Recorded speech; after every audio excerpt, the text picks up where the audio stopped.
Start by saying happy Father's Day to all the fathers out there. I hope you have an amazing day. I hope you have fun, make some memories.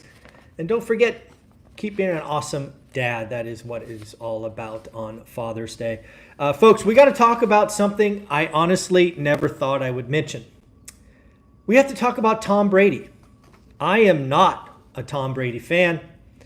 He went to a local high school near me called Sarah High School, played St. Francis where I went, and kicked our butts. So I have not been a Tom Brady fan for a long time, but I want to give him a shout out for his Hall of Fame speech. Tom Brady's Hall of Fame speech is a must watch, must listen. Here are just some of the highlights. I strongly suggest you go take a look, because it is everything that I am trying to do on this platform. It is everything that Olivia and I did while building our real estate portfolio, while raising an amazing daughter, having crazy busy careers. Tom Brady's Hall of Fame speech, the highlights that I took. It's hard.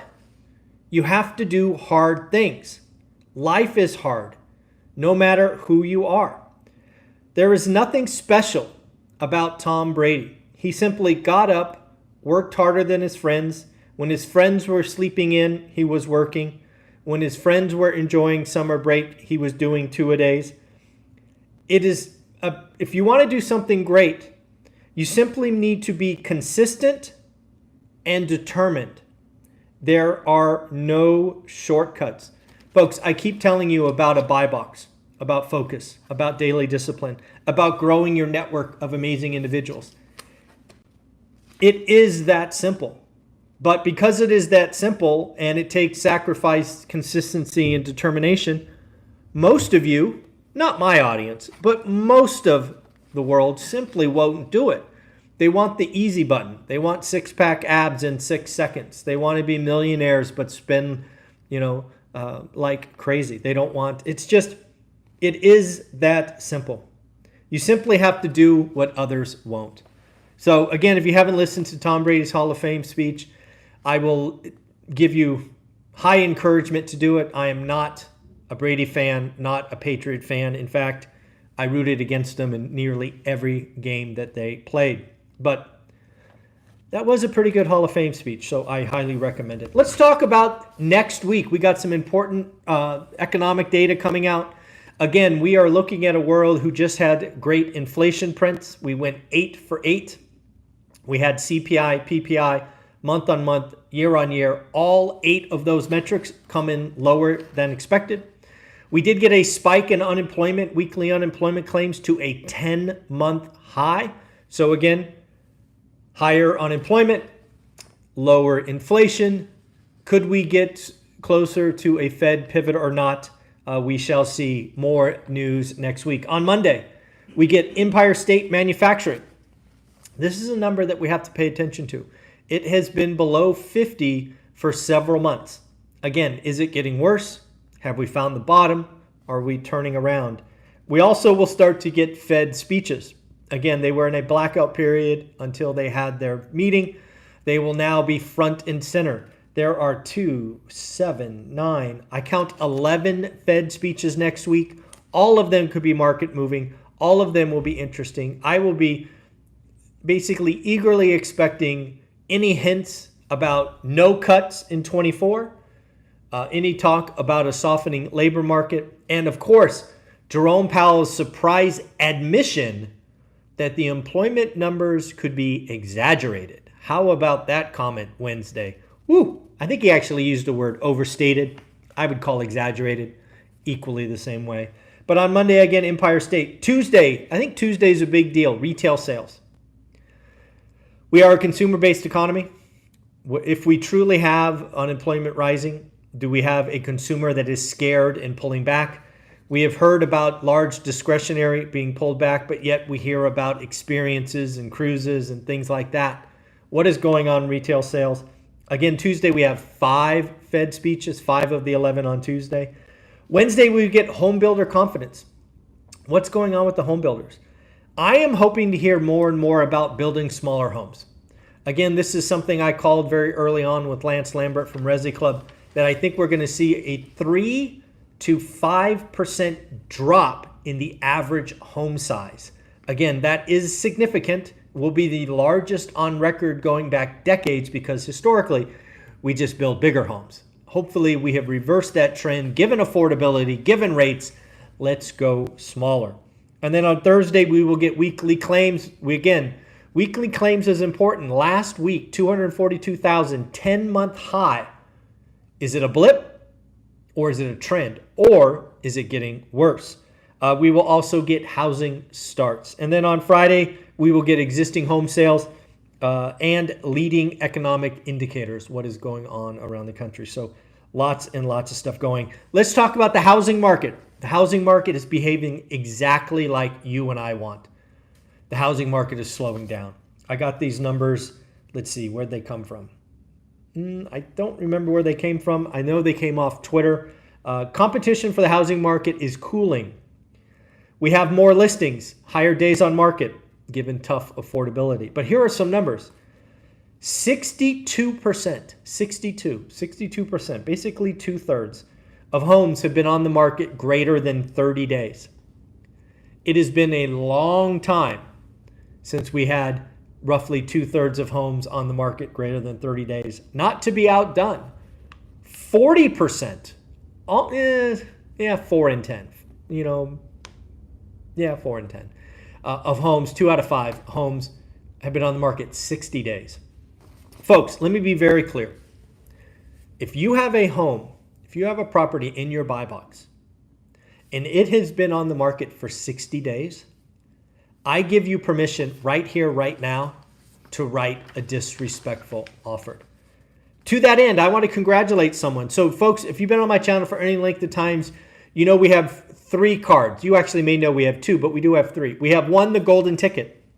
Anytime a follower says, hey, I got my first deal and one rental at a time, help me, I send you a golden ticket. Number 2, we have black cards. Black cards are something we send out for every other deal after the first one. You can get as many black cards as you want, and many people have 10 or so black cards. But we also have a newly created purple card. I created the purple card because I know there are a lot of you out there who are stuck in analysis paralysis.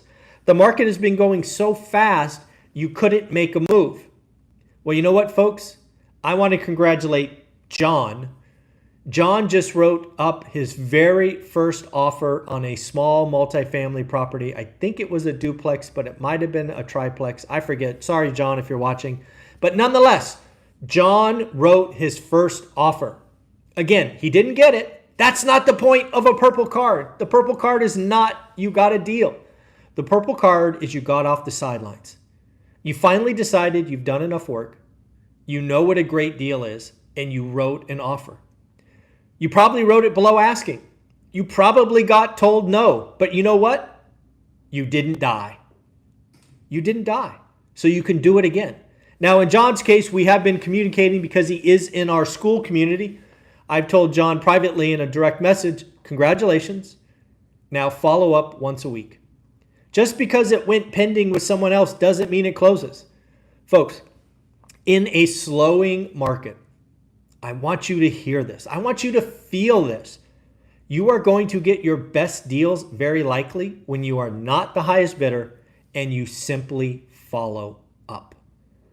A lot of the deals that we have gotten over the years because we chose to follow up. And trust me, you get into a deal for 2 or 3 weeks and the buyer gets shaky, you are an agent, you are happy to have someone follow up. So again, to be clear, you have a buy box. You found something on the market 60 days. Write a disrespectful offer. And if this is your first offer, you're getting off the sidelines, let me know. And just like John, I will send you a purple card. All right, folks, what else is going on? We do have Broadcom. Again, we asked, hey, who's going to be the next company to do a stock split? NVIDIA was the first, again, 10 for 1. We now have Broadcom standing up saying, you know what? Anything you could do, I could do. They also announced a 10 for 1 stock split. So, hey, if you have Broadcom, you're about to have a lot more of it.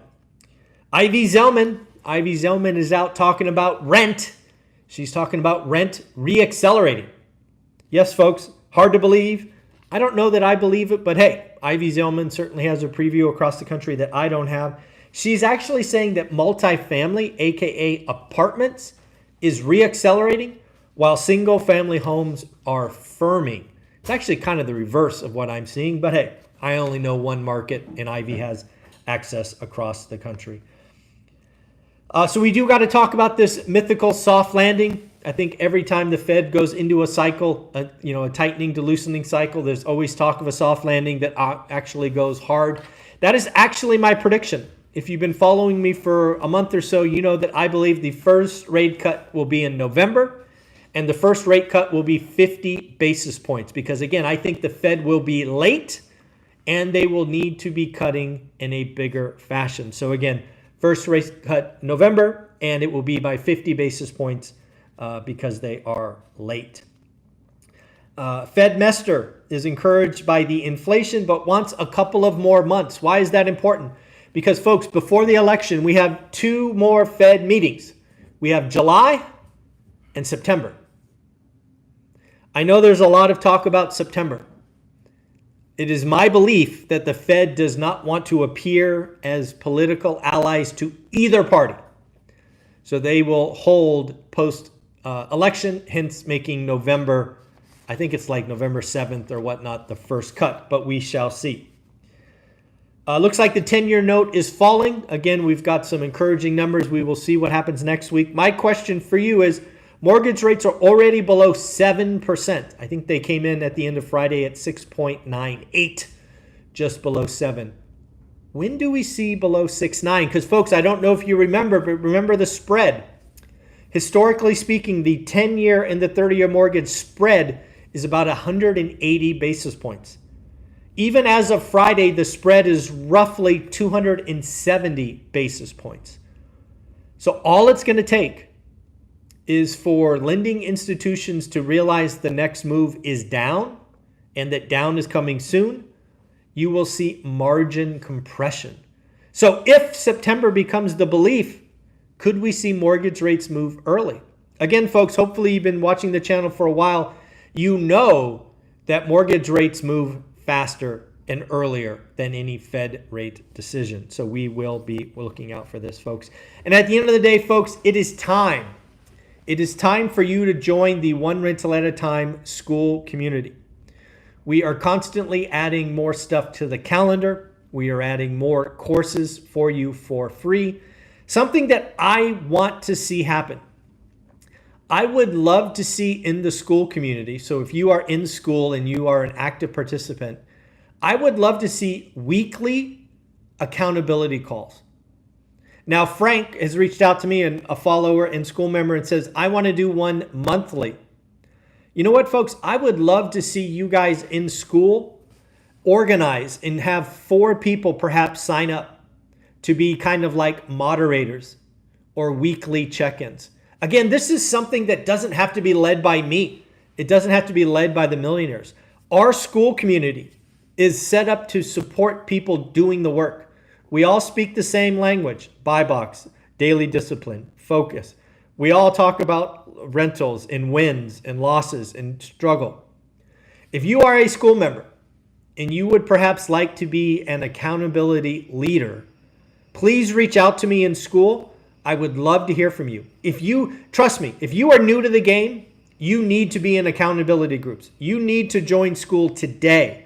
You need to do the work, take the $1,000 boot camp, do the creative financing, but start networking with people that are doing the work. Your life will change if you get in the right rooms, even if they are virtual. Stop doing this alone. Talk to people that are at different points of the journey. Join the school community.